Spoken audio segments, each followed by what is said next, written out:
ಎಲ್ಲರಿಗೂ ನಮಸ್ಕಾರ. ನಾನು ನಿಮ್ಮ ಗಿರೀಶ್ ಮಟ್ಟಣ್ಣವರ್. ಇವತ್ತು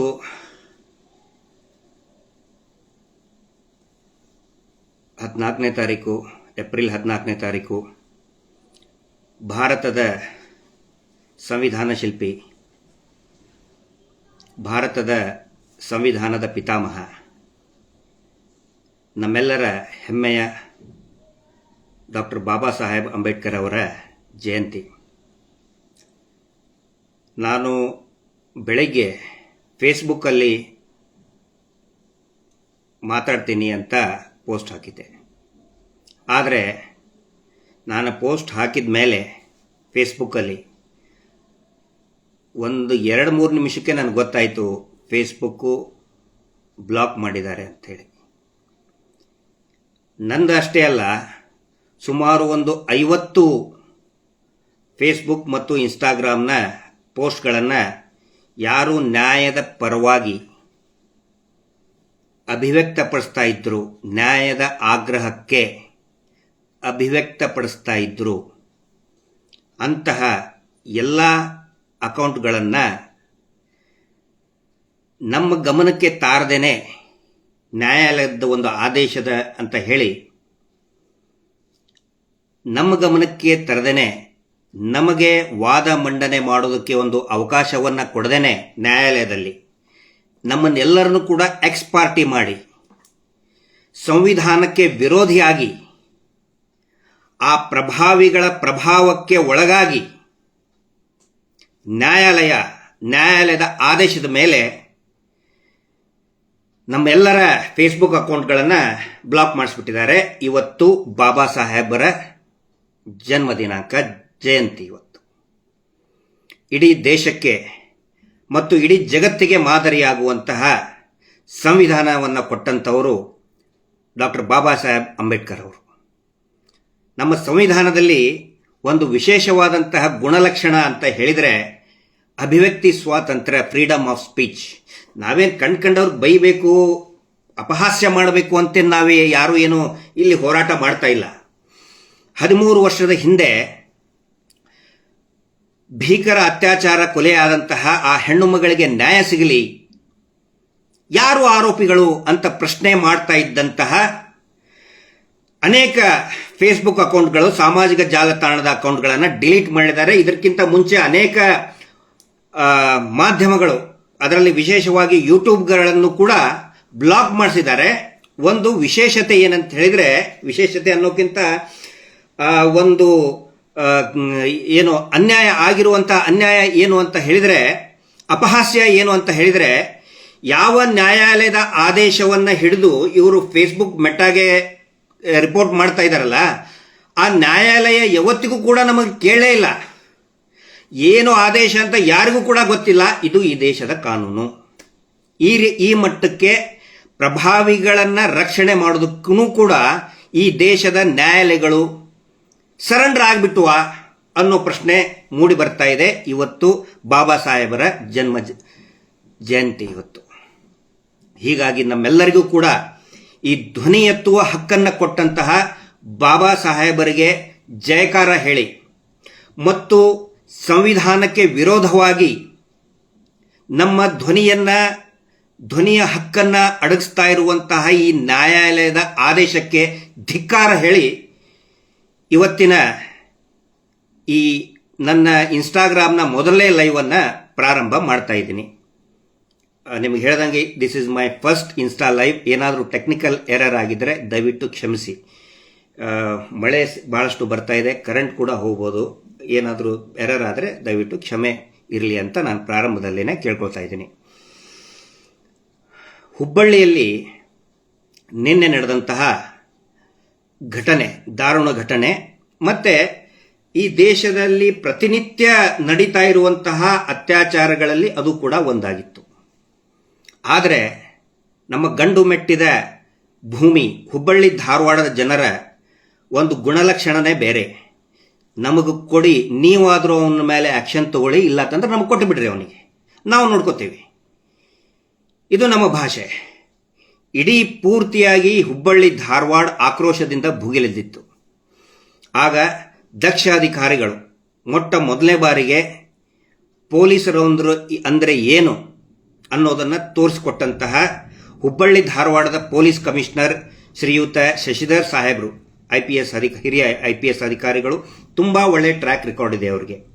ಆನಂತರ PSI ಅನ್ನಪೂರ್ಣ ಮೇಡಮ್ ಅವರು ಮತ್ತು ಸಿಬ್ಬಂದಿಗಳಾದಂಥ ವೀರೇಶು, ಆನಂತರ ಯಶವಂತ್ ಅವರು ಮತ್ತು ರವೀಶ್ ಅಂತ ಇನ್ನೊಬ್ಬ ಹಿರಿಯ ಅಧಿಕಾರಿಗಳು ಮತ್ತು ಇಡೀ ಪೊಲೀಸ್ ಅಧಿಕಾರಿಗಳ ತಂಡ ತಕ್ಷಣಕ್ಕೇ ಜಾಗರೂಕರಾಗಿ ಅವನನ್ನು ಅರೆಸ್ಟ್ ಮಾಡ್ತಾರೆ. ಆ ರೇಪಿಸ್ಟ್ ಕೊಲೆಗಡುಕ ರಿತೇಶ್ ಅನ್ನುವಂಥ ಬಿಹಾರ್ ಮೂಲದ ಆ ಒಬ್ಬ ಕೊಲೆಗಡುಕನನ್ನು ಅರೆಸ್ಟ್ ಮಾಡ್ತಾರೆ. ಅದಾದ ಮೇಲೆ ಈ ಪಂಚನಾಮೆ ಮಾಡಬೇಕಾದ್ರೆ, ಸ್ಥಳ ಮಹಾಜರ್ ಮಾಡಬೇಕಾದ್ರೆ ಹೇಳಿ ಕೇಳಿ ಅವನು ಅತ್ಯಂತ ಘಾತುಕಕಾರಿ ಮನುಷ್ಯ, ಘಾತುಕಕಾರಿ ನೊಟೋರಿಯಸ್ ಕ್ರಿಮಿನಲ್. ಆ ವ್ಯಕ್ತಿ ಪೊಲೀಸರ ಮೇಲೆ ದಾಳಿ ಮಾಡಿದಾಗ ಈ ಸ್ಥಳ ಮಹಾಜರ್ ಮಾಡಬೇಕಾದ್ರೆ ಆ ಸ್ಥಳಕ್ಕೆ ಒಯ್ದಂಥ ಸಂದರ್ಭದಲ್ಲಿ ಆ ವ್ಯಕ್ತಿ ಪರಾರಿ ಆಗೋದಕ್ಕೆ ಪೊಲೀಸರ ಮೇಲೇನೆ ದಾಳಿ ಮಾಡ್ತಾನೆ, ಕಲ್ಲಿನಿಂದ ಎಸಿತಾನೆ, ಅವರ ಮೇಲೆ ಪೊಲೀಸರ ಮೇಲೆ ದಾಳಿ ಮಾಡ್ತಾನೆ. ಹೀಗಾಗಿ ಸೆಲ್ಫ್ ಡಿಫೆನ್ಸ್ ಮಾಡುವುದರ ಸಂದರ್ಭದಲ್ಲಿ ಆ ವ್ಯಕ್ತಿಗೆ ಗುಂಡೇಟು ತಗಲಿ ಆ ವ್ಯಕ್ತಿ ಆ ಅತ್ಯಾಚಾರಿಯ ಅಂತ್ಯ ಆಗುತ್ತೆ. ಬಹುಶಃ ಬಹಳಷ್ಟು ಸುಮಾರು ವರ್ಷಗಳಿಂದ ನಾನು ಕೆಲವೊಂದಿಷ್ಟು ವರದಿಗಳನ್ನು ನೋಡ್ತಾ ಇದ್ದೆ ಮತ್ತು ಅಲ್ಲಿ ಸ್ಥಳೀಯ ಕೆಲವೊಂದಿಷ್ಟು ನನ್ನ ಪೊಲೀಸ್ ಸ್ನೇಹಿತರಿಗೂ ಮಾತಾಡ್ತಾ ಇದ್ದೆ. 30-40 ವರ್ಷಗಳಿಂದ ಈ ರೀತಿ ಒಬ್ಬ ಮಹಿಳಾ ಅಧಿಕಾರಿ ಅತ್ಯಾಚಾರಿಗೆ ಎದುರಾಗಿ ಅತ್ಯಾಚಾರವನ್ನು ಭೇದಿಸಿದಂತಹ ಉದಾಹರಣೆ ಮೊದಲೇ ಬಾರಿಗೆ ಅಂತ. ನಿಜವಾಗಲೂ ಕೂಡ ನಾವು ಕರ್ನಾಟಕದ ಜನ ಹುಬ್ಬಳ್ಳಿ ಧಾರವಾಡ ಪೊಲೀಸರ ಬಗ್ಗೆ ಹೆಮ್ಮೆಯನ್ನು ಪಡಲೇಬೇಕು ಮತ್ತು ಅವರಿಗೊಂದು ದೊಡ್ಡ ಹ್ಯಾಟ್ಸಪ್ ಅನ್ನು ಹೇಳಬೇಕು, ದೊಡ್ಡ ನಮಸ್ಕಾರವನ್ನು ಹೇಳಬೇಕು. ಮತ್ತು ನಾನು ಸ್ವಲ್ಪ ದಿನದ ಹಿಂದೆನೇ ಫೇಸ್ಬುಕ್ಕಲ್ಲಿ ಒಂದು ಪೋಸ್ಟ್ ಹಾಕಿದ್ದೆ. ಈ ಬೆಂಗಳೂರಿನ ಮಹಾದೇವಪುರದಲ್ಲಿ ಆಸಿಫ್ ಮತ್ತು ಅವನ ಜೊತೆಗೆ ಇನ್ನೊಬ್ಬ ಇರತಕ್ಕಂಥ ಯಾರು ಬಿಹಾರ್ ಮೂಲದ ಇಬ್ಬರು ಅಣ್ಣ ತಂಗಿ ಹೋಗಬೇಕಾದ್ರೆ ಆ ಬೈಕ್ ತಡೆಗಟ್ಟಿ ಜಸ್ಟ್ ಒಂದು ವಾರದ ಹಿಂದೆ ಆ ತಂಗಿಯ ಮೇಲೆ ಗ್ಯಾಂಗ್ ರೇಪ್ ಆಗುತ್ತೆ. ಅವಾಗ ನಾನು ಹಾಕಿದ್ದೆ, ಇಂಥವ್ರಿಗೆ ಗುಂಡಿಟ್ಟಿ ಕೊಲ್ಲುವ ಕಾನೂನು ಯಾವಾಗ ಬರುತ್ತೆ ಅಂತ ಹೇಳಿ. ಆದರೆ ಒಂದು ನಾವು ಗಮನಿಸಬೇಕು, ಕಾನೂನು ಬರಬೇಕು ಅಂತ ನಾನು ಹೇಳ್ತಾ ಇದ್ದೀನಿ. ಯಾಕಂತ ಹೇಳಿದರೆ ಈಗಿನ ಕಾನೂನು ಈ ಘಟನೆಗಳಿಗೆ ಅತ್ಯಾಚಾರಿಗಳ ಮೇಲೆ ಪೊಲೀಸರು ತಕ್ಷಣವೇ ಕಾರ್ಯಾಚರಣೆ ಮಾಡುವುದಕ್ಕೆ ಪೂರಕವಾಗಿಲ್ಲ. ಈ ಮಾತು ನಾನು ಯಾಕೆ ಹೇಳ್ತಾ ಇದ್ದೀನಿ ಅಂತ ಹೇಳಿದರೆ 2019 ನವೆಂಬರ್ ತಿಂಗಳಲ್ಲಿ ಹೈದರಾಬಾದ್ನ ಡಾಕ್ಟರ್ ದಿಶಾ ಅಂಥೇಳಿ, ಡಾಕ್ಟರ್ ದಿಶಾ ಮತ್ತು ದಿವ್ಯಾ, ಅವ್ರ ಮನೆಯಲ್ಲಿ ದಿವ್ಯಾ ಅಂತ ಕರೀತಿದ್ರು, ಡಾಕ್ಟರ್ ದಿಶಾ ಅನ್ನುವಂತಹ ಒಬ್ಬ ಪ್ಯಾರಾಮೆಡಿಕಲ್ ಡಾಕ್ಟರ್ ಮೇಲೆ ಅತ್ಯಾಚಾರ ನಡೀತದೆ. 4 ಜನ ಸೇರಿ ಅತ್ಯಾಚಾರ ಮಾಡ್ತಾರೆ. ಆ 4 ಜನರನ್ನ ಪೊಲೀಸರು ಎನ್ಕೌಂಟರ್ ಮಾಡ್ತಾರೆ. ಎನ್ಕೌಂಟರ್ ಅಂದರೆ ಸೆಲ್ಫ್ ಡಿಫೆನ್ಸ್ ಮಾಡಬೇಕಾದ್ರೆ ಡಿಸೆಂಬರ್ 6ನೇ ತಾರೀಕು 2019. ಆದರೆ 2019 ಡಿಸೆಂಬರ್ 12ನೇ ತಾರೀಕಿಗೆ ಏನಾಗ್ಬಿಡ್ತದೆ, ಒಂದು ಎನ್ಕ್ವೈರಿ ಕಮಿಷನ್ ಅನ್ನು ಸ್ಟಾರ್ಟ್ ಮಾಡಿಬಿಡ್ತಾರೆ. ಕಾರಣ ಏನು ಅಂತ ಹೇಳಿದ್ರೆ, ವೃಂದಾ ಗ್ರೋವರ್ ಅಂತ ಹೇಳಿ ಒಬ್ಬ ಹ್ಯೂಮನ್ ರೈಟ್ ಆಕ್ಟಿವಿಸ್ಟ್ ಏನ್ ಮಾಡ್ತಾರೆ, ಈ ಪೊಲೀಸರ ಮೇಲೇನೆ ತನಿಖೆ ಮಾಡಬೇಕು ಅಂತ ಹೇಳಿ ಒಂದು PIL ಅನ್ನು ಹಾಕ್ತಾರೆ, ಪಬ್ಲಿಕ್ ಇಂಟ್ರೆಸ್ಟ್ ಲಿಟಿಗೇಷನ್ ಅನ್ನು ಹಾಕ್ತಾರೆ. ಆವಾಗ ಸುಪ್ರೀಂ ಕೋರ್ಟ್ ಏನು ಹೇಳುತ್ತೆ, ಒಂದು ಎನ್ಕ್ವೈರಿ ಕಮಿಷನ್ ಅನ್ನ ಮಾಡ್ತದೆ. ಜಸ್ಟಿಸ್ VS ಸಿರ್ಪುರ್ಕರ್ ಅವರ ನೇತೃತ್ವದಲ್ಲಿ ಒಂದು ಎನ್ಕ್ವೈರಿ ಕಮಿಷನ್ ಅನ್ನ ಪ್ರಾರಂಭ ಮಾಡುತ್ತೆ. ಪೊಲೀಸರ ಮೇಲೇನೆ ನೀವು ಎನ್ಕ್ವೈರಿ ಮಾಡಬೇಕು. ಅಲ್ಲಿ 4 ಜನರು, ಅದರಲ್ಲಿ 3 ಜನ ಮೈನರ್ ಇರ್ತಾರೆ, ಜುವೆನೈಲ್ ಇರ್ತಾರೆ, ಒಬ್ಬನು ಅಡಲ್ಟ್ ಇರ್ತಾನೆ. ಹೀಗಾಗಿ ಅವರ ಮೇಲೆ, ಪೊಲೀಸರ ಮೇಲೆ ಯಾವ ರೀತಿ ಕ್ರಮ ಕೈಗೊಳ್ಳಬಹುದು, ಪೊಲೀಸರ ಕ್ರಮ ಸರಿ ಇದೆಯೋ ಇಲ್ಲೋ ಅಂತ ಹೇಳಿ ಒಂದು ಎನ್ಕ್ವೈರಿ ಕಮಿಷನ್ ಮಾಡ್ತಾರೆ. ಅದಕ್ಕೆ ಜಸ್ಟಿಸ್ VS ಸಿರ್ಪುರ್ಕರ್ ಕಮಿಟಿ ಅಂತ ಕರೀತಾರೆ. ಆ ಕಮಿಟಿಯಲ್ಲಿ ಮುಂಬೈನ ಫಾರ್ಮರ್ ಜಡ್ಜ್, ಮುಂಬೈ ಹೈಕೋರ್ಟ್ನ ಮಾಜಿ ನ್ಯಾಯಮೂರ್ತಿಗಳಾದಂತಹ ಸೊಂಡೂರ್ ಬರ್ಡೋಟ ಅವರು ಇರ್ತಾರೆ ಮತ್ತು ಡಾಕ್ಟರ್ ಕಾರ್ತಿಕೇಯನ್ ಅಂತಿರ್ತಾರೆ. ಡಾಕ್ಟರ್ ಕಾರ್ತಿಕೇಯನ್ ನೀವು ಹೆಸರು ಕೇಳಬಹುದು. ಮಾಜಿ ಪ್ರಧಾನಿ ರಾಜೀವ್ ಗಾಂಧಿ ಅವರ ಹತ್ಯೆ ಪ್ರಕರಣದಲ್ಲಿ ಪ್ರಮುಖ ಪಾತ್ರ ವಹಿಸಿದಂತ ಆಗಿನ CBI ಡೈರೆಕ್ಟರ್, ಅವರು ಕೂಡ ಈ ಒಂದು ಕಮಿಟಿಯಲ್ಲಿ ಇರ್ತಾರೆ. ನಿಮಗೆ ಆಶ್ಚರ್ಯ ಆಗಬಹುದು, ಏನು 2019 ಡಿಸೆಂಬರ್ 12ರಲ್ಲಿ ಒಂದು ಕಮಿಟಿಯನ್ನ ರಚನೆ ಮಾಡ್ತದೆ. ಆ ಕಮಿಟಿ ಒಂದು ವರದಿ ಕೊಡ್ತದೆ 2022 ಮೇ ತಿಂಗಳಲ್ಲಿ. ಏನು ಒಂದು ವರದಿ ಕೊಡ್ತದೆ ಅಂತ ಹೇಳಿದ್ರೆ, ಪೊಲೀಸರು ಮಾಡಿದ್ದು ಫೇಕ್ ಎನ್ಕೌಂಟರ್. ಪೊಲೀಸರು ಈ ಅತ್ಯಾಚಾರಿಗಳು ಅಂತೇನು ಎನ್ಕೌಂಟರ್ ಮಾಡಿದ್ದಾರೆ, ಇಟ್ಸ್ ಅ ಫೇಕ್. ಇದು ಕೊಲೆ, ಇದು ಕಾನೂನಿನ ವಿರುದ್ಧವಾದಂತಹ ನಡೆ ಅಂತ ಹೇಳಿ ಪೊಲೀಸರ ಮೇಲೆ 10 ಜನ ಸಿಬ್ಬಂದಿಗಳ ಮೇಲೆ, ಯಾರು ಆ ಎನ್ಕೌಂಟರ್ನಲ್ಲಿ ಪಾಲ್ಗೊಂಡಂತಹ ಹೈದರಾಬಾದ್ ಪೊಲೀಸಿನ 10 ಜನ ಪೊಲೀಸ್ ಸಿಬ್ಬಂದಿಗಳ ಮೇಲೆ ಕ್ರಮ ಕೈಗೊಳ್ಳಬೇಕು ಮತ್ತು ಅವರ ಮೇಲೆ FIR ದಾಖಲು ಮಾಡಬೇಕು. ಅದು ಯಾವ ಸೆಕ್ಷನ್ ನಲ್ಲಿ? Section 302 red with 34 common intention. ಅಂದ್ರೆ ಎಲ್ಲರೂ ಸೇರಿಕೊಂಡನೆ ಅವರನ್ನ ಕೊಲ್ಲೋದಕ್ಕೇನೆ ನಿರ್ಧಾರ ಮಾಡಿ ಗುಂಡನ್ನ ಹಾರಿಸಿದ್ದಾರೆ. ಮತ್ತೆ ಸೆಕ್ಷನ್ 201 ಅಂದ್ರೆ ಎವಿಡೆನ್ಸ್ ಗಳನ್ನ ನಾಶ ಮಾಡೋದು, ಸಾಕ್ಷಿ ನಾಶ ಮಾಡುವಂತ ಸೆಕ್ಷನ್ ಹಾಕಿ 10 ಜನರ ಮೇಲೇನೂ ಕೂಡ ಕೊಲೆ ಆರೋಪದ ಮೇಲೆ 10 ಜನ ಪೊಲೀಸ್ ಸಿಬ್ಬಂದಿಗಳನ್ನು ಕೂಡ ಬಂಧಿಸಲಾಗ್ತದೆ. ಯಾವ ಸಿಬ್ಬಂದಿಗಳವರು? ಅತ್ಯಾಚಾರಿಗಳನ್ನ ಗುಂಡಿಕ್ಕಿ ಕೊಂದಂತಹ ಆ ಟೈಮ್ನಲ್ಲಿನೂ ಕೂಡ. ಈಗ ಹುಬ್ಬಳ್ಳಿ ಮತ್ತು ಇಡೀ ರಾಜ್ಯದ ಜನ ನಾವು ಏನು ಹುಬ್ಬಳ್ಳಿಯ ಪೊಲೀಸರಿಗೆ ಶಬಾಷ್ ಅಂತ ಹೇಳ್ತಾ ಇದ್ದೀವಿ, ಹೊಗಳ್ತಾ ಇದ್ದೀವಿ. ಆವಾಗಲೂ ಕೂಡ ಪೊಲೀಸರಿಗೆ ದೊಡ್ಡ ಹೂವಿನ ಹಾರದ ಮಳೆಯನ್ನೇ ಹಾಕ್ತಾ ಇದ್ರಲ್ಲಿ. ಕಮಿಷನರ್ ಆಗಿದ್ದಂತಹವರು ವಿಶ್ವನಾಥ್ ಸಜ್ಜನರ್, ನಮ್ಮ ಹೆಮ್ಮೆಯ ಕನ್ನಡಿಗ, ಉತ್ತರ ಕರ್ನಾಟಕದ ಗದಗಿನವರು ಮತ್ತು ನಮ್ಮ ಸಿದ್ದರಾಮೇಶ್ವರ ಮಾರ್ಗದರ್ಶಿಯಲ್ಲಿ, ಧಾರವಾಡದ ನಾಗನೂರು ಮಠದ ಸಿದ್ದರಾಮೇಶ್ವರ ಮಾರ್ಗದರ್ಶಿಯಲ್ಲಿ ಅಭ್ಯಾಸ ಮಾಡಿದಂತಹ, ತರಬೇತಿಯನ್ನ ಪಡೆದಂತಹ ಹೆಮ್ಮೆಯ ಪೊಲೀಸ್ ಅಧಿಕಾರಿ ವಿಶ್ವನಾಥ್ ಸಜ್ಜನರ್ ತುಂಬಾ ಜಾಗರೂಕತೆಯಿಂದ ಆ ಕಾರ್ಯಾಚರಣೆಯನ್ನ ಮಾಡಿದ್ರು ಕೂಡ ಏನು ಸಿಬ್ಬಂದಿಗಳಿದ್ದಾರೆ ಮಾಧ್ಯಮಗಳು ಹೊಗಳಿಬಿಟ್ಟು, ಸಿಕ್ಕಾಪಟ್ಟೆ ಹೊಗಳಿಬಿಟ್ಟು. ಏನಂತ ಹೊಗಳಿದ್ವು? ಎನ್ಕೌಂಟರ್, ಗುಂಡಿಕ್ಕಿ ಹತ್ಯೆ. ಫಸ್ಟ್ ಹೆಡ್ಲೈನ್ ಏನಿತ್ತು?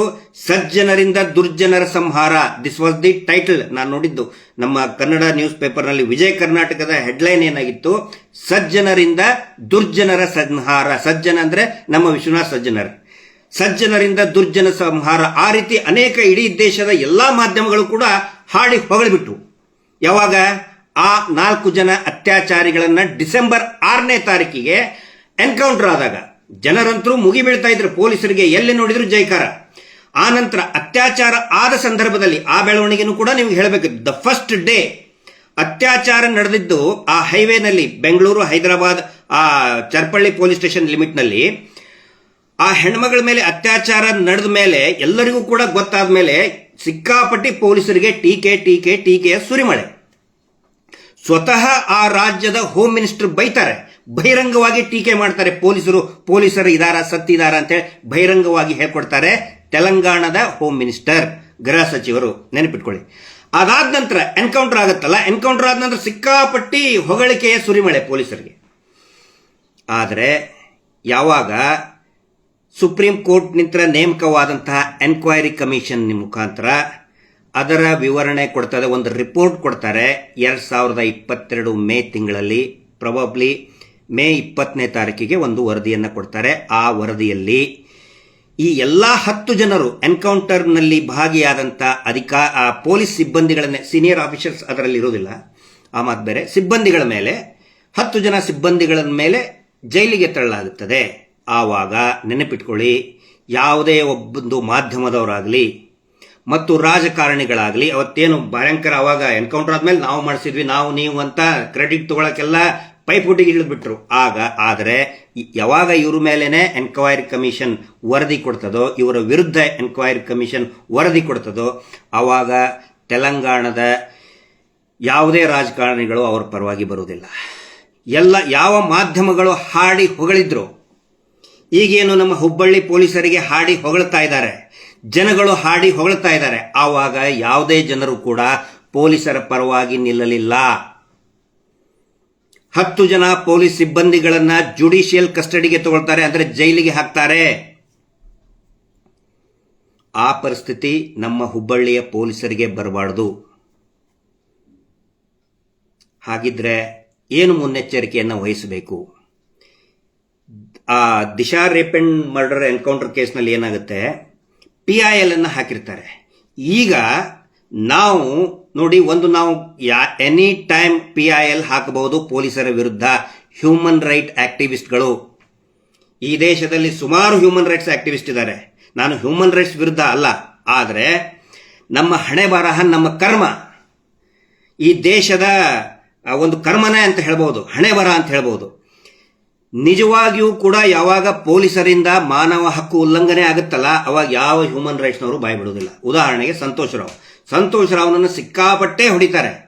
ನನ್ನ ಹತ್ರ ಒಂದಿಷ್ಟು ವಿಡಿಯೋಗಳಿದೆ, ನಾನು ಒಂದೆರಡು ದಿನದಲ್ಲಿ ನಾನು ನಿಮ್ಗೆ ಡಿಸ್ಪ್ಲೇ ಮಾಡ್ತೀನಿ. ಸಂತೋಷ್ ರಾವ್ಗೆ ನಡೆಯೋದಕ್ಕೂ ಆಗ್ತಾ ಇರಲ್ಲ. ಫಸ್ಟ್ ಡೇ ಅವನು ಎನ್ಕ್ವೈರಿ ಇದ್ದಾಗ ಜನಗಳು ಅವನ್ನ ತೋರ್ಸ್ರಿ ಅವನ್ನ ಅಂತ ಹೇಳ್ತಾ ಇರ್ತಾರೆ. ಕುಂಟ್ತಾ ಬರ್ತಾನೆ, ಆ ನಮ್ನಿ ಹೊಡೆದಿರ್ತಾರೆ. ಯಾವ ಹ್ಯೂಮನ್ ರೈಟ್ಸ್ನವ್ರು ಕೂಡ ಬರಲ್ಲ. ಅನೇಕ ಜನ ಅಮಾಯಕರಿಗೆ ಅನ್ಯಾಯ ಆಗ್ತಾನೆ ಇರ್ತದೆ ಪೊಲೀಸರಿಗೆ, ಯಾವತ್ತಿಗೂ ಕೂಡ ಹ್ಯೂಮನ್ ರೈಟ್ಸ್ನವರು ಬರುವುದಿಲ್ಲ. ಆದರೆ ಹ್ಯೂಮನ್ ರೈಟ್ಸ್ನವ್ರು ಯಾವಾಗ ಆಕ್ಟಿವೇಟ್ ಆಗ್ತಾ ಇರ್ತಾರೆ, ನಾನು ನೋಡ್ದಂಗೆ ಯಾವಾಗ ಭಯೋತ್ಪಾದಕರನ್ನ ಹಿಡ್ಕೊಂಡು ಬರ್ತಾರಲ್ಲ, ಅವಾಗ ಹ್ಯೂಮನ್ ರೈಟ್ಸ್ನವ್ರು ಟಕ್ನೆ ಬರ್ತಾರೆ. ಅವ್ರ ಕೈಗೆ ಬೇಡಿ ಹಾಕ್ಬೇಡಿ. ನೊಟೋರಿಯಸ್ ಕ್ರಿಮಿನಲ್ಗಳನ್ನ ಹಿಡ್ಕೊಂಡು ಬಂದಾಗ ಟಕ್ನೆ ಹ್ಯೂಮನ್ ರೈಟ್ಸ್ನವರು ಪೊಲೀಸ್ ಸ್ಟೇಷನ್ ಬಂದು ಕುಂತ್ಬಿಡ್ತಾರೆ. ಅವ್ರಿಗೆ ಹೊಡಿಬಾರ್ದು, ಅವ್ರಿಗೆ ಮಾತಾಡ್ಸ್ಬಾರ್ದು, ಅವ್ರಿಗೆ ಜೋರು ಬೈಲೂಬಾರ್ದು, ಹ್ಯಾಂಡ್ ಕಫ್ ಹಾಕ್ಬೇಡಿ ಅವ್ರಿಗೆ, ಅವ್ರನ್ನ ಕೆಳಗಡೆ ಕುಂದಿಸ್ಬಾರ್ದು, ಮೇಲ್ಗಡೆ ಕುಂದಿಸ್ರಿ. ಹ್ಯೂಮನ್ ರೈಟ್ಸ್ನವರು ನಿರ್ಭಯ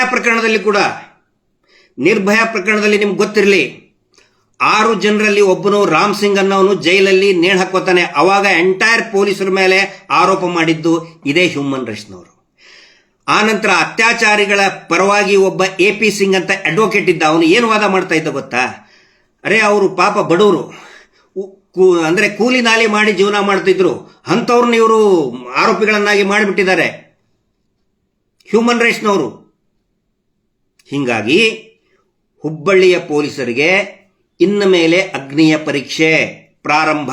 ದಯವಿಟ್ಟು ನಾನು ಸಾರ್ವಜನಿಕರಿಗೆ ಮನವಿ ಮಾಡ್ಕೊಳ್ತಾ ಇದ್ದೇನೆ, ದಯವಿಟ್ಟು ಹೊಗಳಿ ಮನೆಯಲ್ಲಿ ಕುತ್ಕೋಬೇಡಿ. ಪ್ರತಿ ಹಂತದಲ್ಲಿಯೂ ಕೂಡ ನಾವು ಪೊಲೀಸ್ ಇಲಾಖೆಯ ಪರವಾಗಿ, ಹುಬ್ಬಳ್ಳಿ ಧಾರವಾಡ ಕಮಿಷನರ್ ಪರವಾಗಿ ನಿಂತ್ಕೊಳ್ಳೇಬೇಕಾಗುತ್ತೆ. ಯಾವ ರೀತಿ ಅಂತ ಹೇಳಿದ್ರೆ, ಸರ್ಕಾರಕ್ಕೆ ನಾವು ನಿರಂತರವಾಗಿ ಆಗ್ರಹವನ್ನ ಮಾಡ್ತಾ ಇರಬೇಕು. ನಾವು ಪೊಲೀಸ್ ಇಲಾಖೆಯ ಜೊತೆಗಿದ್ದೇವೆ. ಮತ್ತೆ ನಮ್ಮ ಪ್ರಾಸಿಕ್ಯೂಷನ್ ಏನಿದೆ, ನಾನು ಗಮನಿಸಿದಂಗೆ ಈ ರಾಜ್ಯದ ಪ್ರಾಸಿಕ್ಯೂಷನ್ ಸರಿಯಾಗಿ ಕೆಲಸ ಮಾಡ್ತಾ ಇಲ್ಲ, ಭ್ರಷ್ಟಾಚಾರದ ಕೂಪ ಆಗಿಬಿಟ್ಟಿದೆ. ಸೌಜನ್ಯ ಪ್ರಕರಣದಲ್ಲಿ ನಾನು ಗಮನಿಸ್ತಾ ಇದ್ದೇನೆ, ಸೌಜನ್ಯ ಪರವಾಗಿ ವಾದ ಮಾಡಬೇಕಾಗಿದ್ದಂತಹ ಪ್ರಾಸಿಕ್ಯೂಷನ್ ಏನಿದೆ, ಪ್ರಭಾವಿಗಳ ಪರವಾಗಿನೇ ವಾದ ಮಾಡ್ತಾ ಇದ್ದಾರೆ. ಅಂಥವ್ರನ್ನ ಹೆಂಗ್ ನಂಬ್ತೀರಾ? ಈ ಪ್ರಕರಣದಲ್ಲಿ ಅಂಥವ್ರನ್ನ ಹೇಗೆ ನಂಬ್ತೀರಾ? ಒಂದು ಆರ್ಗನೈಸ್ಡ್ ಸಿಸ್ಟಮ್ಯಾಟಿಕ್ ಪ್ರಾಸಿಕ್ಯೂಷನ್ ಈ ರಾಜ್ಯದಲ್ಲಿ ಮಾಯ ಆಗಿಬಿಟ್ಟಿದೆ. ಹೀಗಾಗಿ ನಮ್ಮ ರಾಜ್ಯದ ಪೊಲೀಸರು ಈ ಏನು ಅತ್ಯಾಚಾರಿಯನ್ನ ರಿತೇಶ್ ಕುಮಾರ್ ಅನ್ನುವ ಅತ್ಯಾಚಾರಿಯ ಅಂತ್ಯ ಆಗಿದೆ, ಸೆಲ್ಫ್ ಡಿಫೆನ್ಸ್ ಕಾರಣಕ್ಕಾಗಿ ಅಂತ್ಯ ಆಗಿದೆ. ಈ ಸಂದರ್ಭದಲ್ಲಿ ನಾಳೆ ಯಾವತ್ತಿಗಾದ್ರೂ ಕೂಡ PIL ಬಂದಾಗ ನಮ್ಮ ಪ್ರಾಸಿಕ್ಯೂಷನ್, ನಮ್ಮ ರಾಜ್ಯದ ಪ್ರಾಸಿಕ್ಯೂಷನ್ ಪೊಲೀಸರ ಪರವಾಗಿ ನಿಲ್ಲಬೇಕು ಅಂತ ನಾವು ಆಗ್ರಹ ಮಾಡಲೇಬೇಕು. ಈಗಲೇ ಅದಕ್ಕಾಗಿ ಪ್ರಿಪರೇಷನ್ಸ್ ನಾವು ಮಾಡಬೇಕಾಗುತ್ತೆ. ಸರ್ಕಾರ ಪ್ರಿಪೇರ್ ಆಗಬೇಕಾಗುತ್ತೆ. ಗೃಹ ಸಚಿವರು sexual offence is a very common ಅಂತ ಬೇಜವಾಬ್ದಾರಿ ಹೇಳಿಕೆಯನ್ನು ಕೊಡ್ತಾ ಇದ್ದಾರೆ. ಸೌಜನ್ಯ ಪ್ರಕರಣ ಮುಗಿದ ಅಧ್ಯಾಯ ಅಂತ ಹೇಳಿಕೆಗಳನ್ನು ಕೊಡ್ತಾ ಇದ್ದಾರೆ. ಮತ್ತೆ ಈ ರೀತಿ ಪರಿಸ್ಥಿತಿ ಇರಬೇಕಾದ್ರೆ ಹುಬ್ಬಳ್ಳಿ ಪೊಲೀಸರ ರಕ್ಷಣೆ, ಅವರ ಸರ್ವಿಸ್ ಅನ್ನ ರಕ್ಷಣೆ ಮಾಡುವಂತವ್ರು ಯಾರು? ಆ ಕೆಲಸ ಆಗಬೇಕು, ಸರ್ಕಾರದಿಂದನೇ ಆಗಬೇಕು. ಅವಾಗ ಒಂದು ಅಮಿಕಸ್ ಕ್ಯೂರಿ ಅಂತಾನೂ ಮಾಡ್ತಾರೆ. ನಾನು ಹೇಳ್ತಾ ಇದ್ನಲ್ಲ ಆಗಲೇ, Hyderabad Disha rape and murder ಕೇಸ್ನಲ್ಲಿ ಅವಾಗ ಅಮಿಕಸ್ ಕ್ಯೂರಿ ಅಂತ ಮಾಡಿ, ಪ್ರಕಾಶ್ ರೆಡ್ಡಿ ಅಂತ ಅಮಿಕಸ್ ಕ್ಯೂರಿ ಇರ್ತಾರೆ. ಅವ್ರು ಎಲ್ಲರೂ ಕೂಡ ನೋಡಿ. ಆನಂತರ ಈ ಕಮಿಟಿಯ ಒಬ್ಬ ಸದಸ್ಯರಾದಂಥ ಡಾಕ್ಟರ್ ಕಾರ್ತಿಕೇಯನ್, ನನಗೆ ಆಶ್ಚರ್ಯ ಆಗಿದ್ದೇನಂತ ಹೇಳಿದ್ರೆ, ಈ ನಮ್ಮ ರಾಜೀವ್ ಗಾಂಧೀಜಿ ಅವರ ಹತ್ಯೆ ಪ್ರಕರಣದಲ್ಲಿ ತುಂಬಾ ಒಳ್ಳೆ ಪಾತ್ರ ವಹಿಸಿದ್ರು. ಆದರೆ ಯಾವಾಗ ಎನ್ಕ್ವೈರಿ ಕಮಿಷನ್ ಅಂತ ಬರ್ತದೆ, ಅವಾಗ ಎಲ್ಲರೂ ಕೂಡ ಪೊಲೀಸರ ವಿರುದ್ಧನೇ ತೀರ್ಮಾನ ತಗೊಳ್ತಾರೆ in most of the cases. ಹಾಗಿದ್ರೆ ಆ ಹೊತ್ತಲ್ಲಿ ಸರ್ಕಾರ ಪೊಲೀಸರ ಜೊತೆಗೆ ನಿಂತ್ಕೊಳ್ಳುತ್ತಾ? ನಮ್ಮ ರಾಜ್ಯದಲ್ಲಿ ನಮ್ಮ ಸರ್ಕಾರ ಹುಬ್ಬಳ್ಳಿಯ ಪೊಲೀಸ್, ಹುಬ್ಬಳ್ಳಿ ಧಾರವಾಡ ಮಹಾನಗರ ಪಾಲಿಕೆಯ ಕಮಿಷನರೇಟ್ ಜೊತೆಗೆ ನಿಂತ್ಕೊಳ್ಬೇಕು ಅಂತ ಹೇಳಿ ನಾವು ನಿರಂತರವಾಗಿ ಆಗ್ರಹ ಮಾಡಬೇಕು. ಇವತ್ತು ನಾವು ಹೊಗಳ್ತಾ ಇದ್ದೀವಿ, ಹೊಗಳಲೇಬೇಕು ಅವ್ರನ್ನ. ಆದರೆ ಇವತ್ತು ಹೊಗಳಿ ನಾವು ನಾಳೆ ಮಲಗಿಬಿಟ್ರೆ ಅಗ್ನಿ ಪರೀಕ್ಷೆ ಎದುರಾಗೋದು ಇವತ್ತಿನಿಂದ ತಿಳ್ಕೊಳ್ಳಿ ಪೊಲೀಸರಿಗೆ. ಆದರೆ ಉತ್ತರ ಪ್ರದೇಶದಲ್ಲಿ ಈ ಎಲ್ಲ ಹ್ಯೂಮನ್ ರೈಟ್ಸ್ನ ಆಟೋಟುಪುಗಳನ್ನು ಮೆಟ್ಟಿ ನಿಂತಿದ್ದಾರೆ. ಯಾಕೆ ಅಂತ ಹೇಳಿದ್ರೆ ಅಲ್ಲಿ ಕಾನೂನಿನಲ್ಲಿ ಮಾರ್ಪಾಟು ಮಾಡಿದ್ದಾರೆ. ಇದನ್ನು ಅರ್ಥ ಮಾಡ್ಕೋಬೇಕು. ಯೋಗಿ ಆದಿತ್ಯನಾಥ್ ಅವರು ಅಲ್ಲಿಯೇ ಕಾನೂನನ್ನು ಮಾರ್ಪಾಟು ಮಾಡಿದ್ದಾರೆ. ಅಲ್ಲಿ ಅತ್ಯಾಚಾರ ಆದರೆ ತಕ್ಷಣವೇ ಕ್ರಮ ಕೈಗೊಳ್ತಾರೆ. ಆದರೂ ಕೂಡ ವಾರಣಾಸಿಯಲ್ಲಿ ಅತ್ಯಂತ ಬರ್ಬರವಾದಂತಹ ಘಟನೆ ನಡೆದಿದೆ. ಚಿಕ್ಕ ಒಂದು ಕಾಲೇಜು ವಿದ್ಯಾರ್ಥಿನಿಯ ಮೇಲೆ 7 ದಿನ ನಿರಂತರವಾಗಿ ಅತ್ಯಾಚಾರ, 23 ಜನ ಅತ್ಯಾಚಾರ ಮಾಡಿದ್ದಾರೆ ಅಂತ ವರದಿ ಬರ್ತಾ ಇದೆ, ಘಾತುಕವಾದಂಥ ವರದಿ. ಇಂಥ ಸಂದರ್ಭದೊಳಗೆ ಏನಾಗಬೇಕಾಗುತ್ತೆ, ಸರ್ಕಾರ ನಿಂತ್ಕೋಬೇಕಾಗತ್ತೆ. ಸರ್ಕಾರ ರಾಜಕೀಯ ನಾಯಕತ್ವದಲ್ಲಿ ಒಂದು ವಿಲ್ ಪವರ್ ಅಂತ ಇರಬೇಕಾಗತ್ತೆ. ಆ ವಿಲ್ ಪವರ್ ಈಗಿನ ಗೃಹ ಸಚಿವರಲ್ಲಿ ನನಗೇನು ಅನಿಸ್ತಾ ಇಲ್ಲ. ಎಲ್ಲರೂ ಜಾಕೊಂಡು ಬಿಡ್ತಾರೆ. ಆದರೆ ನಿರಂತರವಾಗಿ ಜನರು ಪೊಲೀಸ್ ಇಲಾಖೆಯ ಪರವಾಗಿಯೇ ನಿಂತ್ಕೋಬೇಕಾಗತ್ತೆ. ಈಗ ನೋಡಿ, ಒಂದಿಷ್ಟು ಉದಾಹರಣೆ ನಿಮ್ಮ ಮುಂದೆ ಇಡ್ತಾ ಇದ್ದೇನೆ. ಮಲ್ಲಿಕಾರ್ಜುನ್ ಬಂಡೆ ಅವ್ರಿಗೆ ಏನಾಯ್ತು ಗುಲ್ಬರ್ಗಾದಲ್ಲಿ, ನಾವು ಮರೆತು ಬಿಟ್ಟಿವಿ ಎಲ್ಲರೂ. ಆದರೆ ಯಾಕೆ ಅವರ ಹತ್ಯೆ ಆಯಿತು, ಯಾರು ಹತ್ಯೆ ಮಾಡಿದ್ರು? ಒಬ್ಬ ನೊಟೋರಿಯಸ್ ಕ್ರಿಮಿನಲ್ ಅನ್ನ ಕಲಬುರಗಿಯಲ್ಲಿ ರೋಜಾ ಪೊಲೀಸ್ ಸ್ಟೇಷನ್ ಲಿಮಿಟ್ನಲ್ಲಿ ಅರೆಸ್ಟ್ ಮಾಡಕ್ ಹೋದಾಗ ಪಾಪ ಮಲ್ಲಿಕಾರ್ಜುನ್ ಬಂಡೆ ಅಂತಹ ಒಬ್ಬ ಒಳ್ಳೆಯ ಅಧಿಕಾರಿಯನ್ನ ನಾವು ಕಳ್ಕೊಂಡ್ಬಿಟ್ಟು, ಆ ಒಬ್ಬ ನೊಟೋರಿಯಸ್ ಕ್ರಿಮಿನಲ್ ಏನ್ ಮಾಡ್ತಾನೆ, ಅವ್ರ ಮೇಲೆ ಗುಂಡಿನ ದಾಳಿ ಮಾಡ್ತಾನೆ, ಮಲ್ಲಿಕಾರ್ಜುನ್ ಬಂಡೆ ಅವರು ಸಾಯ್ತಾರೆ. ಮತ್ತು ಒಂದಿಷ್ಟು ವರ್ಷದ ಹಿಂದೆ PSI ಜಗದೀಶ್ ಅಂತ ನೆಲಮಂಗಲದವರು, ಅವರನ್ನು ಕೂಡ ಒಬ್ಬ ನೊಟೋರಿಯಸ್ ಕ್ರಿಮಿನಲ್ ಹತ್ಯೆ ಮಾಡ್ತಾನೆ. ವೀರಪ್ಪನ ಕಾರ್ಯಾಚರಣೆಯಲ್ಲಿ ಶಕೀಲ್ ಅಹಮದ್ ಅಂತ ಒಬ್ಬ ನಿಷ್ಠಾವಂತ ಧೈರ್ಯಶಾಲಿ PSI ಅವರು, ಅವರ ಹತ್ಯೆ ಕೂಡ ಆಗುತ್ತೆ. ಒಂದು ವೇಳೆ ಇಂಥಲ್ಲಿ PSI ಅನ್ನಪೂರ್ಣ ಅವರು ಏನಾದರೂ ಅವರ ಪಿಸ್ತೂಲನ್ನ, ಆಯುಧಗಳನ್ನ ಬಳಕೆ ಮಾಡದೆ ಹೋಗಿದ್ರೆ ಬಹುಶಃ ಅವ್ರದ್ದು ಹತ್ಯೆ ಆಗ್ತಾ ಇತ್ತು. ಅವರು ಕೂಡ ಮಲ್ಲಿಕಾರ್ಜುನ್ ಬಂಡೆ, PSI ಜಗದೀಶ್, ಶಕೀಲ್ ಅಹಮದ್ ಅವ್ರ ಲಿಸ್ಟ್ ನಲ್ಲಿ ಅವರು ಬರ್ತಾ ಇದ್ರು. ಆ PSI ಅವರಾಗ್ಲಿ ಅಥವಾ ವೀರೇಶ್ ಅವರಾಗ್ಲಿ, ಯಶವಂತ್ ಅವರಾಗ್ಲಿ. ಇದನ್ನ ಗಮನ ಇಟ್ಕೊಂಡು ಮಾಧ್ಯಮದವರು ವರದಿ ಮಾಡಬೇಕು. ಪೊಲೀಸರು ಕೊಂದು ಬಿಟ್ರು, ಪೊಲೀಸರು ಹತ್ಯೆ ಮಾಡಿದ್ರು, ಪೊಲೀಸರು ಶೂಟ್ಔಟ್ ಮಾಡಿದ್ರು. ದಯವಿಟ್ಟು ಮಾಧ್ಯಮದವ್ರು ನೆನಪಿಟ್ಕೊಳ್ಳಿ, ಪೊಲೀಸರನ್ನ ಹೊಗಳಿ ಪೊಲೀಸರನ್ನ ಅಪಾಯಕ್ಕೆ ಸಿಲುಕಿಸಬೇಡಿ. ನಾನು ಮಾಧ್ಯಮದವ್ರಿಗೆ ವಿನಂತಿ ಮಾಡ್ಕೊಳ್ತಾ ಇದ್ದೀನಿ, ವರದಿ ಮಾಡಬೇಕಾದ್ರೆ ಪ್ರತಿಯೊಂದನ್ನು ಕೂಡ ಅಳದು ತೂಗಿ ಕಾನೂನನ್ನ ಅಧ್ಯಯನ ಮಾಡಿ ನೀವು ವರದಿ ಮಾಡಬೇಕಾಗತ್ತೆ. ಹೈದರಾಬಾದ್ ಪೊಲೀಸರಿಗೆ ಆಗಿದ್ದು ಇದೇ ಸಮಸ್ಯೆ. ಮಾಧ್ಯಮದವ್ರು ಹೇಳಿಬಿಟ್ರು, ದೊಡ್ಡ ದೊಡ್ಡ ಟಿವಿ ಚಾನಲ್, ಅವರು ಇವರು, ಎಸ್ ಪೊಲೀಸರು ಕೊಂದ್ರು, ಪೊಲೀಸರು ಅತ್ಯಾಚಾರಿಗಳ ಹತ್ಯೆ ಮಾಡಿಬಿಟ್ರು. ಅರೆ ಸ್ವಾಮಿ, ಅದು ಹತ್ಯೆ ಅಲ್ಲ. It is in the line of self defence. ನಮ್ಮ ರಾಜ್ಯದ ಮಾಧ್ಯಮದವ್ರಿಗೂ ನಾನು ಅದನ್ನೇ ವಿನಂತಿ ಮಾಡ್ತಾ ಇದ್ದೀನಿ. ಎಲ್ಲಾ ಯೂಟ್ಯೂಬರ್ಗಳಿಗಾಯ್ತು, ಟಿವಿ ಚಾನೆಲ್ನವರಿಗೂ ಹೊಗಳುವಂತ ಭರದಲ್ಲಿ ದಯವಿಟ್ಟು ಪೊಲೀಸರನ್ನ, ಆ ಸಿಬ್ಬಂದಿಗಳನ್ನ ಅಪಾಯಕ್ಕೆ ಸಿಲುಕಿಸಬೇಡಿ. ಅಲ್ಲಿ ಆಗಿದ್ದು ಹತ್ಯೆ ಅಲ್ಲ, ಕೊಲೆ ಅಲ್ಲ. ಅತ್ಯಾಚಾರಿಯ ಕೊಲೆ ಆಗಿಲ್ಲ, ಅತ್ಯಾಚಾರಿಯ ಹತ್ಯೆ ಆಗಿಲ್ಲ. ಸೆಲ್ಫ್ ಡಿಫೆನ್ಸ್, ಅವರ ಸ್ವರಕ್ಷಣೆಗೋಸ್ಕರ ಒಂದು ಮಿನಿಮಮ್ ಫೋರ್ಸ್ ಏನು ಯೂಸ್ ಮಾಡಬೇಕು, ಅದು ಪೊಲೀಸ್ ಮ್ಯಾನ್ಯುಯಲ್ ನಲ್ಲಿ ಪೊಲೀಸರಿಗೆ ಕೊಟ್ಟಂತಹ ಅಧಿಕಾರ, ಆ ಅಧಿಕಾರವನ್ನು ಉಪಯೋಗ ಮಾಡಿದ್ದಾರೆ.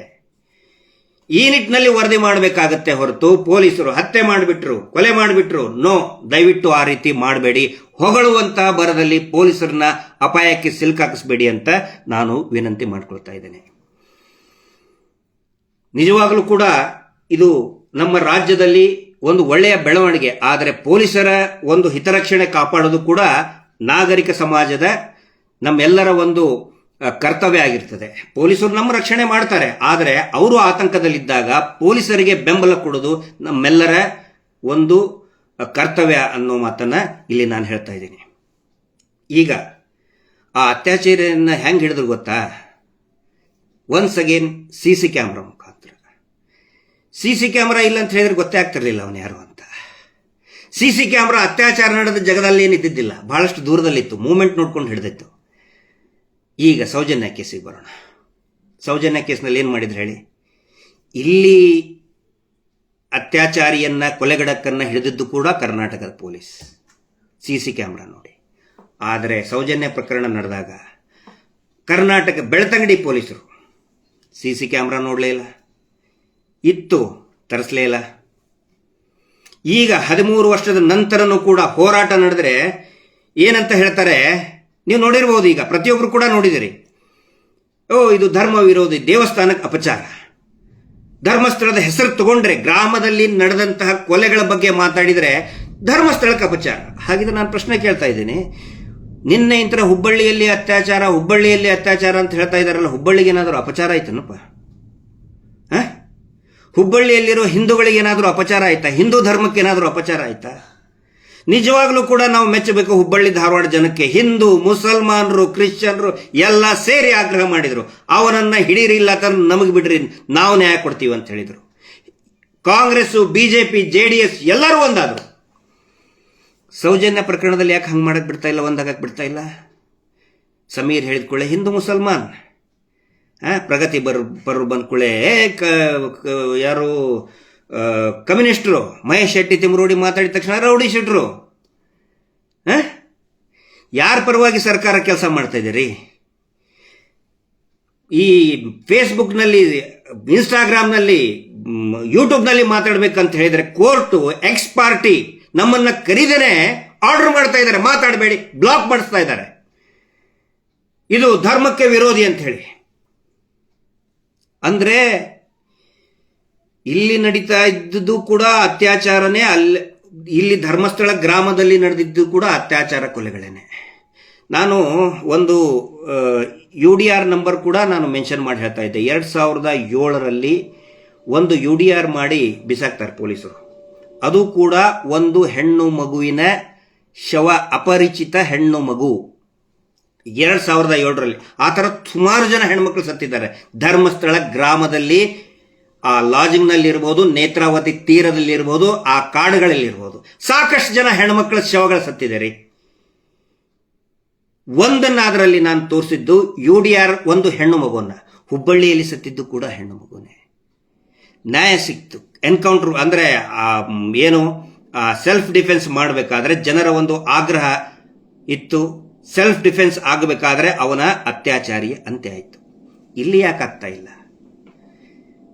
ಅಂದ್ರೆ, ಇಲ್ಲಿ ದೇವಸ್ಥಾನನ ಮುಂದಿಟ್ಟು ಅದರ ಹಿಂದೆ ಅಡಗಿಕೊಂಡಿದ್ದಾರಲ್ಲ, ಅದರ ಸಲುವಾಗಿನ ಎಷ್ಟೊಂದು ಸುಳ್ಳು ಹಬ್ಬಿಸ್ತಾ ಇದ್ದಾರೆ. ಕಳೆದ ಒಂದಿಷ್ಟು ದಿನದಿಂದ ನಾವು ನೋಡ್ತಾ ಇದೀವಿ, ಬರೀ ಸುಳ್ಳಿನ ಮೇಲೆ ಸುಳ್ಳು, ಸುಳ್ಳನ್ನ ಪೋಣಿಸಿ ಸುಳ್ಳಿನ ಸರಮಾಲೆನೆ. ಮಹೇಶ್ ಶೆಟ್ಟಿ ತಿಮರೋಡಿ ಅವರ ಅಣ್ಣನ ಮಗ ಅತ್ಯಾಚಾರದ ಆರೋಪ ಅಂತೆ. ಒಬ್ಬನು ಬೋಳಂಗಡಿ ಅನ್ನೋ ಇಷ್ಟು ಕೆಟ್ಟದಾಗಿ ಮಾಡ್ತಾ ಇರ್ತಾನೆ. ಅನೇಕ ಈ ಪೇಜ್ಗಳ, ಅವ್ರದೇ ಟ್ರೋಲ್ ಪೇಜ್ಗಳಲ್ಲಿ ಅದರ ವಿರುದ್ಧ ಕಂಪ್ಲೇಂಟ್ ಕೂಡ ಕೊಟ್ಟಾಗಿದೆ ಪೊಲೀಸ್ ಅಧಿಕಾರಿಗಳಿಗೆ, ದಕ್ಷಿಣ ಕನ್ನಡ ಜಿಲ್ಲಾ SP ಅವ್ರಿಗಾಗಿರ್ಬೋದು.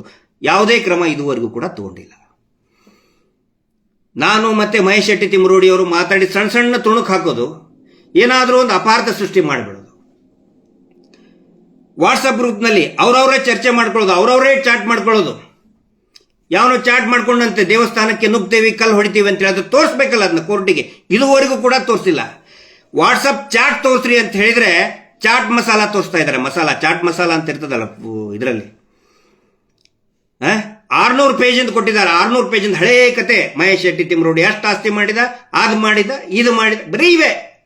ಯಾವನು ಚಾಟ್ ಮಾಡಿದ್ದು ಅವನನ್ನ ಅರೆಸ್ಟ್ ಮಾಡಿ ಅವನ ಮೇಲೆ ಎನ್ಕ್ವೈರಿ ಮಾಡಿ ಇನ್ವೆಸ್ಟಿಗೇಷನ್ ಮಾಡಿ ಅಂದ್ರೆ ಯಾರು ತಯಾರಿಲ್ಲ. ಅರೆಸ್ಟ್ ಆಗ್ಬೇಕಲ್ಲ ಅವನು. ಈ ಕುಂಟು ನೆಪ ಹೇಳಿ ಹೋರಾಟದ ದಾರಿಯನ್ನ ತಪ್ಪಿಸ್ತಾನೆ ಇದ್ದಾರೆ. ಈಗ ಮತ್ತೆ ಇನ್ಯಾವನು ಒಂದಿಷ್ಟು ಜನ ಇದ್ದಾರೆ ನಮ್ಮ ರಾಜ್ಯದೊಳಗೆ ಹುಡ್ಕೊಂಡು ಬಿಟ್ಟಿದ್ದಾರೆ, ಪಿಂಪ್ಗಳು. ತಾವು ಮಾಡಿರೋ ಕಚಡ ಕೆಲಸ ಅನ್ನ ಮುಚ್ಚ ಹಾಕೋದಕ್ಕೆ ಕೇಸರಿ ಶಾಲ್ ಹಾಕೊಂಡು ಬಿಡೋದು. ಇವ್ರಿಗೆ ಏನಂದ್ರೆ ಕೇಸರಿ ಶಾಲ್ ಅಂತ ಹೇಳಿದ್ರೆ ಒಂಥರ ಟಿಶ್ಯೂ ಪೇಪರ್ ಇದ್ದಂಗೆ. ತಾವು ಮಾಡಿರೋ ಕಚಡ ಕೆಲಸ ಮುಚ್ಕೊಂಡು ಹಾಕೋದಕ್ಕೆ ಕೇಸರಿ ಶಾಲ್ ಹಾಕೊಂಡು ಸ್ವಯಂ ಘೋಷಿತ ಹಿಂದೂ ನಾಯಕರು ಅಂತ ಅನ್ಕೊಂಡವರು ಚಾಲೆಂಜ್ ಮಾಡ್ತಾ ಇದ್ದಾರೆ. ಬೇಕು ಅಂತಲೇ ಇದು ನಮ್ಮ ಎಲ್ಲಾ ಸೌಜನ್ಯ ಹೋರಾಟಗಾರರು ಅರ್ಥ ಮಾಡ್ಕೋಬೇಕು. ಈಗ ಹೋರಾಟದ ಬಗ್ಗೆ ವಿಚಾರಣೆ ನ್ಯಾಯಾಲಯದಲ್ಲಿ ಇರೋದ್ರಿಂದ ಇಂಥ ಒಂದಿಷ್ಟು ಕೋರ್ಟಿಗೆ ತಗೊಂಡು ಹೋಗೋದು ನೋಡಿ ಗಲಾಟೆ ಮಾಡ್ತಾ ಇದ್ದಾರೆ ಸೌಜನ್ಯ ಹೋರಾಟಗಾರರು ಅನ್ನುವಂತ ಒಂದು ಕುತಂತ್ರ ಮಾಡ್ತಾ ಇದ್ದಾರೆ. ದಯವಿಟ್ಟು ನಾನು ವಿನಂತಿ ಮಾಡ್ಕೊಳ್ತಾ ಇದ್ದೀನಿ ಸಾರ್ವಜನಿಕರಲ್ಲಿ ಮತ್ತು ನಮ್ಮ ಎಲ್ಲಾ ಸೌಜನ್ಯ ಹೋರಾಟಗಾರರಲ್ಲಿ, ಈ ರೀತಿ ಪ್ರಚೋದನಕಾರಿ ಮಾತುಗಳಿಗೆ, ಪೋಸ್ಟ್ಗಳಿಗೆ ಯಾರು ಬೆಲೆ ಕೊಡಬೇಡಿ, ಯಾರು ತಲೆ ಕೆಡ್ಸ್ಕೊಳ್ಳಕ್ ಹೋಗಬೇಡಿ, ಯಾರು ಕೂಡ ಅದಕ್ಕೆ ರಿಯಾಕ್ಟ್ ಮಾಡಬೇಡಿ.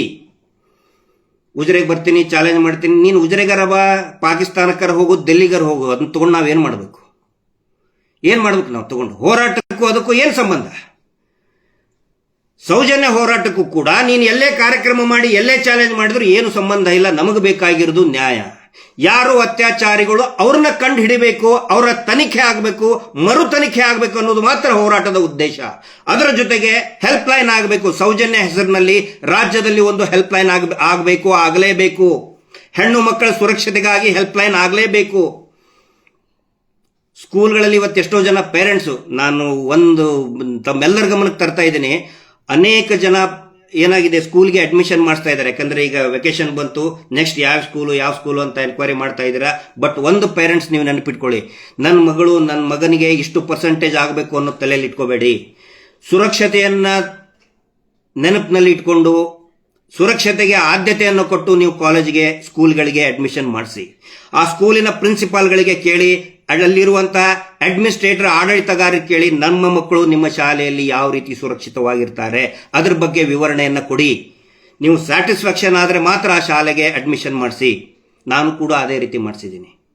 ನನ್ನ ಇಬ್ಬರು ಹೆಣ್ಮಕ್ಳಿಗೆ ತುಂಬಾ ನನಗೆ ಸಂತೋಷ ಇದೆ. ಒಳ್ಳೆಯ ಶಾಲೆಯಲ್ಲಿ ಒಳ್ಳೆಯ ಕಾಲೇಜಿನಲ್ಲಿ ನಾನು ಅಡ್ಮಿಷನ್ ಮಾಡಿಸ್ತಾ ಇದ್ದೇನೆ. ಯಾಕಂತ ಹೇಳಿದ್ರೆ very much satisfied with the security of my kids. ನಾವು ಅದಕ್ಕೋಸ್ಕರ ಎಷ್ಟೋ ಜನ ಪಾಪ ಪೇರೆಂಟ್ಸು ಈಗ ಶಾಲೆಯ ವ್ಯಾನ್ ಡ್ರೈವರ್, ಆ ಕ್ಯಾಬ್ ಡ್ರೈವರ್ ಅನುಚಿತವಾಗಿ ವರ್ತನೆ ಮಾಡ್ತಿರ್ತಾನೆ, ಆದರೆ ಅದನ್ನ ರೇಸ್ ಮಾಡೋದೇ ಇಲ್ಲ. ದಯವಿಟ್ಟು ಪೇರೆಂಟ್ಸ್ಗೆ ನಾನು ವಿನಂತಿ ಮಾಡ್ತಾ ಇದ್ದೇನೆ, ನನ್ನ ತರ ಇರುವಂತ ಎಲ್ಲಾ ಪೇರೆಂಟ್ಸ್ಗಳಿಗೆ ನಾನು ವಿನಂತಿ ಮಾಡ್ಕೊಳ್ತಾ ಇದ್ದೇನೆ, ಯಾವಾಗ ನಿಮ್ಮ ಮಕ್ಕಳು ನಿಮಗೆ ಬಂದು ಹೇಳ್ತಾರೆ ನಮ್ಗೆ ಈ ತರ ತೊಂದರೆ ಮಾಡ್ತಾ ಇದ್ದಾರೆ ಅಂತ ಹೇಳಿದ್ರೆ ಇಮಿಡಿಯೇಟ್ ಆಗಿ ಕಂಪ್ಲೇಂಟ್ ರೇಸ್ ಮಾಡಿ. ಇಲ್ಲ ಅಂತ ಹೇಳಿದರೆ ಅನಾಹುತ ಖಂಡಿತ. ಅದಕ್ಕೋಸ್ಕರ ನಾವು ಏನು ಆಗ್ರಹ ಮಾಡ್ತಾ ಇದ್ದೀವಿ ಸರ್ಕಾರಕ್ಕೆ, ಈ ಹೋರಾಟದ ಸೌಜನ್ಯ ಹೋರಾಟದ ಉದ್ದೇಶ ಒಂದು ಸೌಜನ್ಯ ಹೆಲ್ಪ್ ಲೈನ್ ಆಗಲಿ ಅಂತ ಹೇಳಿ. ಆದರೆ ಇವ್ರೇನು ನೆಪ ಕೊಡ್ತಾ ಇದ್ದಾರೆ, ಇದರಿಂದ ಧರ್ಮಕ್ಕೆ ಅಪಮಾನ ಆಗುತ್ತೆ, ದೇವಸ್ಥಾನಕ್ಕೆ ಅಪಮಾನ ಆಗುತ್ತೆ. ಹೆಂಗಾಗುತ್ತೆ? ನಾನು ಅದೇ ಕೇಳೋದು. ಇಲ್ಲಿ ಏನಾದರೂ ಹುಬ್ಬಳ್ಳಿಗೆ ಉಪಯೋಗ ಮಾಡ್ಕೊಳ್ತಾ ಇದ್ದೀರಿ? ಧರ್ಮಸ್ಥಳದಲ್ಲಿ ಆದಂತ ಕೊಲೆಗಳ ಬಗ್ಗೆ ಯಾಕೆ ಆ ಒಂದು ಥೇರಿಯನ್ನ ಮುಂದಿಡ್ತಾ ಇದ್ದೀರಿ? ಯಾಕೆ ದೇವರನ್ನ ಮುಂದಿಟ್ಟು ಈ ಹೋರಾಟವನ್ನ ದಿಕ್ಕು ತಪ್ಪಿಸ್ತಾ ಇದ್ದೀರಿ? ಈ ಪ್ರಶ್ನೆಯನ್ನ ನಾನು ಕೇಳ್ತಾ ಇದ್ದೀನಿ. ಎಲ್ಲರೂ ಕೂಡ ಅರ್ಥ ಮಾಡ್ಕೋಬೇಕು. ಇವತ್ತು ಏಪ್ರಿಲ್ 14 ಅಭಿವ್ಯಕ್ತಿ ಸ್ವಾತಂತ್ರ್ಯದ ದಿನ. ಇಡೀ ರಾಜ್ಯಾದ್ಯಂತ ಇವತ್ತು ಪ್ರತಿದಿನ ಅತ್ಯಾಚಾರ ಕೊಲೆಗಳಾಗ್ತಾ ಇದೆ. ಅಭಿವ್ಯಕ್ತಿ ಸ್ವಾತಂತ್ರ್ಯ, ನಾವು ನಮ್ಮ ಸ್ವಾತಂತ್ರ್ಯ, ನಮ್ಮ ಧ್ವನಿಯನ್ನು ಎತ್ತುವುದು ನಮ್ಮ ಹಕ್ಕು. ಹೀಗಾಗಿ ಈ ಎಲ್ಲ ವಿಷಯಗಳು ಕೂಡ ತಮ್ಮ ಗಮನಕ್ಕಿರಲಿ. ನ್ಯಾಯ ಸಿಗೋವರೆಗೆ ಈ ಹೋರಾಟ ಖಂಡಿತ ನಡೀತಾನೆ ಇರ್ತದೆ. ಬೇರೆ ದಾರಿ ಇಲ್ಲ ನಮಗೆ, ಜನಸಾಮಾನ್ಯರಿಗೆ ಬೇರೆ ಯಾವುದೇ ದಾರಿ ಇಲ್ಲ. ಹೀಗಾಗಿ ಈ ಸೌಜನ್ಯ ಹೋರಾಟಕ್ಕೆ ತಮ್ಮೆಲ್ಲರ ಒಂದು ಸಹಕಾರ ಇರಲಿ. ಈ ಸುಳ್ಳು ಸುದ್ದಿ ಹಬ್ಸೋರು 1000 ಜನ ಇದ್ದಾರೆ. ಈಗೇನು ಮಾಡಿದ್ದಾರೆ, ಅವ್ರದ್ದು ಒಂದು ಯೋಜನೆ ಇದೆ, ಧರ್ಮಸ್ಥಳ ಅಭಿವೃದ್ಧಿ ಧರ್ಮಸ್ಥಳದ ಹೆಸರಿನಲ್ಲಿ ಒಂದು ಅಭಿವೃದ್ಧಿ ಯೋಜನೆ ಅಂತ ಹೇಳಿ ಇಡೀ ರಾಜ್ಯಾದ್ಯಂತ. ಈಗೇನು ಮಾಡಿಬಿಟ್ಟಿದ್ದಾರೆ, ಈ ಮೀಟರ್ ಬಡ್ಡಿ ದಂಧೆ ನಿಲ್ತಾ ಇದೆ, ಯಾರು ಕಟ್ತಾ ಇಲ್ಲ. ಹೀಗಾಗಿ ಅವ್ರ ಸಿಬ್ಬಂದಿಗೆ ಒಂದು 30-40 ಸಾವಿರ ಜನ ಸಿಬ್ಬಂದಿ ಇದ್ದಾರೆ. ಅವ್ರ ಸಂಬಳ ಕೊಡಲೇಬೇಕಲ್ಲ, ಅವರಿಗೊಂದು ಕಂಡೀಷನ್ ಹಾಕಿದ್ದಾರೆ, ನೀವು ಪ್ರತಿಯೊಬ್ಬರು ಕೂಡ ಫೇಕ್ ಅಕೌಂಟ್ ಮಾಡಿ ಸೌಜನ್ಯ ಹೋರಾಟದ ಪರವಾಗಿ ಯಾರ್ಯಾರು ಮಾತಾಡ್ತಾರೆ ಅವರೆಲ್ಲರಿಗೂ ಕೂಡ ನೀವು ಕೆಟ್ಟದಾಗಿ ಕಮೆಂಟ್ ಹಾಕಲೇಬೇಕು. ಕಮೆಂಟ್ ಹಾಕಿ ಆ ಸ್ಕ್ರೀನ್ ಶಾಟ್ ಕಳಿಸಿದರೆ ಮಾತ್ರ ನಿಮಗೆ ಸಂಬಳ, ಇಲ್ಲ ಅಂತಂದ್ರೆ ಸಂಬಳನೇ ಕೊಡುವುದಿಲ್ಲ ಅಂತ ಹೇಳಿಬಿಟ್ಟಿದ್ದಾರೆ ದಣಿಗಳು. ಇದು ಅವರ ಯೋಜನೆ. ಫೇಕ್ ಅಕೌಂಟ್ ಮಾಡೋದು ಅವ್ರ ಯೋಜನೆ. ಫೇಕ್ ಅಕೌಂಟ್ ಮಾಡಿಸಿ ಸೌಜನ್ಯ ಹೋರಾಟಕ್ಕೆ ಬೈಯೋದು ಅವ್ರದ್ದು ಯೋಜನೆ. ಅದರ ಹೆಸರು ಗ್ರಾಮೀಣಾಭಿವೃದ್ಧಿ ಯೋಜನೆ. ಈ ರೀತಿ ನಡೆದಿದೆ. ಇದನ್ನೆಲ್ಲವನ್ನು ಕೂಡ ಸಾರ್ವಜನಿಕರ ಗಮನಕ್ಕೆ ತರ್ತಾ ಇದ್ದೀನಿ. ಮತ್ತೆ ಎಲ್ಲ ನಮ್ಮ ಸೌಜನ್ಯ ಹೋರಾಟಗಾರರಿಗೆ ವಾಟ್ಸಪ್ ಗ್ರೂಪ್ನಲ್ಲಿ, ಚಾಟ್ನಲ್ಲಿ ಯಾರಾದರೂ ದೇವಸ್ಥಾನಕ್ಕೆ ಅಪಚಾರ ಮಾಡುವಂತ ಮೆಸೇಜ್ಗಳನ್ನು ಹಾಕಿದರೆ ಇಮಿಡಿಯೇಟ್ ಆಗಿ ಆ ನಂಬರ್ಗಳನ್ನು ತೆಗೆದು ಹಾಕಬೇಕು. ಅದು ಗ್ರೂಪ್ ಅಡ್ಮಿನ್ಗಳ ಜವಾಬ್ದಾರಿ. ಯಾರಾದರೂ ಸುಳ್ಳು ಸುದ್ದಿಗಳನ್ನು ಹಬ್ಬಿಸಿದರೆ ಇಮಿಡಿಯೇಟ್ ಆಗಿ ದೇವಸ್ಥಾನಕ್ಕಾಗಲಿ ಧರ್ಮ ಆಧಾರಿತ ಏನಾದರೂ ಗಲಭೆ ಎಬ್ಬಿಸುವಂತಹ ಮೆಸೇಜ್ಗಳನ್ನು ಹಾಕಿದರೆ ತಕ್ಷಣಕ್ಕೆ ಪೊಲೀಸರ ಗಮನಕ್ಕೆ ತರಬೇಕಾಗುತ್ತೆ. ಆ ರೀತಿಯ ಮೆಸೇಜ್ಗಳಿಗೂ ಸೌಜನ್ಯ ಹೋರಾಟ ಸಮಿತಿಗೂ ಯಾವುದೇ ಸಂಬಂಧ ಇಲ್ಲ ಅನ್ನೋದನ್ನು ನಾನು ಸ್ಪಷ್ಟಪಡಿಸ್ತಾ ಇದ್ದೇನೆ. ಯಾಕಂತ ಹೇಳಿದ್ರೆ ಇವ್ರ ಹಾಗೇನೆ ಒಂದು ವಾಟ್ಸಪ್ ಗ್ರೂಪ್ನಲ್ಲಿ ಒಂದು 200-500 ಜನ ಇದ್ರೆ ಒಂದು 20 ಜನ ಈ ಸ್ಪೈಗಳೇ ಇರ್ತಾರೆ. ಈ ಪ್ರಭಾವಿ ಕುಟುಂಬ, ಅತ್ಯಾಚಾರಿ, ಕೊಲೆಗಡಕರ ಪ್ರಾಯೋಜಿತ ಒಂದಿಷ್ಟು 10-20 ಜನ ಇರ್ತಾರೆ. ಅವರವರೇ ಮೆಸೇಜ್ ಹಾಕ್ಬಿಡ್ತಾರೆ ಆ ಗ್ರೂಪ್ನಲ್ಲಿ ಹಾಕೊಂಡು ಸ್ಕ್ರೀನ್ ಶಾಟ್ ಹೊಡೆದು ಬಿಟ್ಕೊಳ್ಳೋದು. ಅದಕ್ಕೆ ಯಾರೇ ಆದರೂ ಕೂಡ ಆ ಥರ ಮೆಸೇಜ್ಗಳನ್ನು ಗಮನಿಸಿದರೆ ತಕ್ಷಣನೇ ಅದನ್ನು ಡಿಲೀಟ್ ಮಾಡಬೇಕಾಗುತ್ತೆ ಅಥವಾ ಪೊಲೀಸರ ಗಮನಕ್ಕೂ ಕೂಡ ತರಬೇಕಾಗುತ್ತೆ. 13 ವರ್ಷದಿಂದ ಇವತ್ತಿನವರೆಗೂ ಕೂಡ ಸೌಜನ್ಯ ಹೋರಾಟದ ಯಾವುದೇ ಸಭೆಗಳಲ್ಲಿ, ಯಾವುದೇ ಹೋರಾಟದ ಸಭೆಗಳಲ್ಲಿ ಒಂದೇ ಒಂದು ಚಿಕ್ಕ ಗಲಭೆ ಕೂಡ ಆಗಿಲ್ಲ. ಅದಕ್ಕೆ ಅವಕಾಶವನ್ನು ಕೊಟ್ಟಿಲ್ಲ ಮಹೇಶ್ ಶೆಟ್ಟಿ ತಿಮ್ಮರೋಡಿ ಅವರು. ಇದನ್ನು ಗೊತ್ತಿರಲಿ. ಆದರೆ ನಮ್ಮ ದುರಾದೃಷ್ಟ ನೋಡಿ, 13 ವರ್ಷದಿಂದ ಒಂದೇ ಒಂದು ಗಲಭೆ ಇರದೇ ಇರುವಂತಹ, ಗಲಾಟೆ ಇರದೇ ಇರುವಂತಹ, ಕಾನೂನು ಸುವ್ಯವಸ್ಥೆಗೆ ಧಕ್ಕೆ ತರದೆ ಶಾಂತಿಯುತವಾಗಿ ನಡೆದಂತಹ ಹೋರಾಟವನ್ನ ಬರೀ ಯಾವನೋ ಒಬ್ಬನು ಸುಳ್ಳು ಫೇಕ್ ಚಾಟ್ ಮಾಡಿದ ಅಂತೇಳಿ ಕೋರ್ಟು ಅದನ್ನು ಸ್ಟೇ ಕೊಡ್ತದೆ ಅಂತ ಹೇಳಿದರೆ ಇದು ಈ ದೇಶದ ಒಂದು ದುರಾದೃಷ್ಟನೇ. ಇವತ್ತು ಏಪ್ರಿಲ್ 14 ಬಾಬಾ ಸಾಹೇಬ್ ಅಂಬೇಡ್ಕರ್ ಅವರ ಜಯಂತಿ. ಅವರನ್ನೆಲ್ಲರನ್ನೂ ಕೂಡ ನಾವು ನೆನೆಸ್ಕೊಳ್ಬೇಕಾಗತ್ತೆ. ನಮಗೆ ಈ ಧ್ವನಿಯನ್ನು ಎತ್ತುವ ಹಕ್ಕನ್ನು ಕೊಟ್ಟಿದ್ದಕ್ಕಾಗಿ ಖಂಡಿತ ಸಂವಿಧಾನಾತ್ಮಕವಾಗಿಯೇ ಕಾನೂನಿನ ರೂಪುರೇಷೆಗಳಲ್ಲಿನೇ ನಾವು ಈ ಹೋರಾಟವನ್ನು ಮುಂದುವಯ್ತಾ ಇದ್ದೀವಿ.